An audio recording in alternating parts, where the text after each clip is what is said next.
ഇത് എക്സ്റേയുടെ ഇമ്പോർട്ടൻസ് എന്താണ് പൾമണോളജിയിൽ എന്നറിയാനായിട്ടുള്ളൊരു awareness video ആണ്.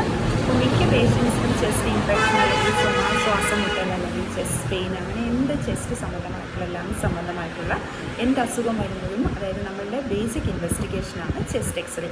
അപ്പോൾ മിക്ക പേഷ്യൻസും അവർക്ക് ചെറിയൊരു ചുമയുള്ളൂ, ശ്വാസം മുട്ടലേ ഉള്ളൂ. അപ്പോൾ നമ്മൾ എക്സ്റേ സജസ്റ്റ് ചെയ്യുന്ന സമയത്ത് ബേസിക് ഇൻവെസ്റ്റിഗേഷനായി എക്സ്റേ സജസ്റ്റ് ചെയ്യുന്ന സമയത്ത് മിക്കവാറും പേഷ്യൻസ് പറയും എക്സ്റേ എടുക്കേണ്ട ആവശ്യമുണ്ടോ, അതായത് എക്സ്റേ പിന്നെ എടുത്താൽ മതിയോ, അതോ ആദ്യം ടാബ്ലറ്റ് തന്ന് നോക്കിയിട്ട് പിന്നെ എടുത്താൽ മതിയോ. അതും ചിലപ്പോൾ ചില സമയങ്ങളിൽ അതായത് വളരെ ബുദ്ധിമുട്ടുള്ള അതായത് നന്നായിട്ട് ശ്വാസം മുട്ടലുള്ള പേഷ്യൻസും ചുമയുള്ള പേഷ്യൻസും. അപ്പോൾ ചില പേഷ്യൻസ് നമ്മൾ ന്യൂമോണിയ സസ്പെക്ട് ചെയ്യും, ചില പേഷ്യൻസിന് നമ്മൾ വിചാരിക്കുന്നത് ശ്വാസകോശ സംബന്ധമായ COPD എന്ന് പറയുന്ന അസുഖം. അപ്പോൾ ചില പേഷ്യൻസിന് നമ്മൾ സിംറ്റംസ് ഒക്കെ കേട്ട് കഴിയുമ്പോൾ നമുക്ക് ലങ് ക്യാൻസർ ആണോ എന്നൊരു ഡൗട്ട് കാണും. അപ്പോൾ അങ്ങനെ നമ്മളുടെ ഒരു ബേസിക് ഇൻവെസ്റ്റിഗേഷനായി ചെസ്റ്റ് എക്സ്റേ എടുക്കാതെ നമുക്കതിനകത്തൊന്നും കമൻറ്റ് ചെയ്യാൻ പറ്റില്ല.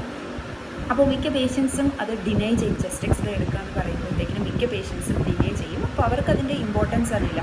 അപ്പോൾ എൻ്റെ ഒരു പേഷ്യൻറ്റ് 2 ആഴ്ചയ്ക്ക് മുമ്പ് എൻ്റെ ഒരു പേഷ്യൻ്റ് അവിടെ റിവ്യൂവിന് വന്നിട്ടുണ്ടായിരുന്നു. അപ്പോൾ ആ പേഷ്യൻ്റ് എങ്ങനെയാണെന്ന് വെച്ച് കഴിഞ്ഞാൽ പനി ചുമയൊക്കെ ആയിട്ട് ഒട്ടും വയ്യാതെ അവിടെ ഹോസ്പിറ്റലിൽ വന്നു. അപ്പോൾ ആ സമയത്ത് ചെസ്റ്റ് എക്സ്റേ പറഞ്ഞ സമയത്ത് ആ പേഷ്യൻ്റ് ഓൾറെഡി ആദ്യം ചെസ്റ്റ് എക്സ്റേ പറഞ്ഞപ്പോൾ തന്നെ അവരെ വില്ലിങ് ആയിരുന്നു. ചെസ്റ്റ് എക്സ്റേ എടുത്തു.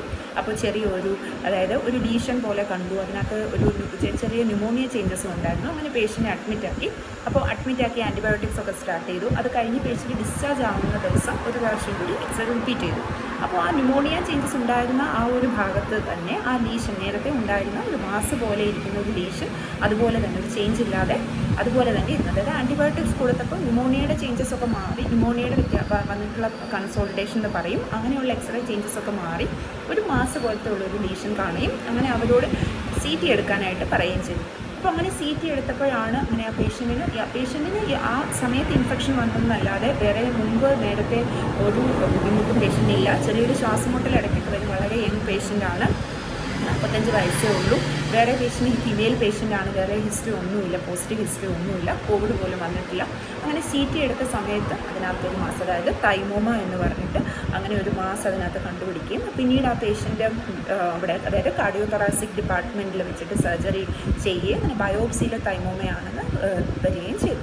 അപ്പോൾ അങ്ങനെയുള്ള സന്ദർഭങ്ങളിൽ അതായത് മിക്ക പേഷ്യൻസിനും അറിയില്ല. അതായത് നമ്മൾ എക്സ്റേ എടുക്കുന്നവരെ നമുക്കതിനകത്ത് അതായത് ചിലപ്പോൾ പേഷ്യൻ്റ് ഒന്നും കാണത്തില്ല, ജസ്റ്റ് റെസ്പിറേറ്ററി ട്രാക്ട് അതായത് ലോവർ റെസ്പിറേറ്ററി ട്രാക്ട് ഇൻഫെക്ഷൻ ആയിരിക്കും അല്ലെങ്കിൽ അപ്പർ റെസ്പിറേറ്ററി ട്രാക്ട് ഇൻഫെക്ഷൻ ആയിരിക്കും. നമ്മൾ സസ്പെക്ട് ചെയ്യുന്ന നമുക്ക് ഡൗട്ട് വരുന്ന സന്ദർഭങ്ങളിൽ ഡോക്ടർ നിങ്ങളോട് എക്സ്റേ എടുക്കാൻ പറയുകയാണെങ്കിൽ നിങ്ങൾ തീർച്ചയായിട്ടും എക്സ്റേ എടുത്ത് നോക്കേണ്ടതാണ്.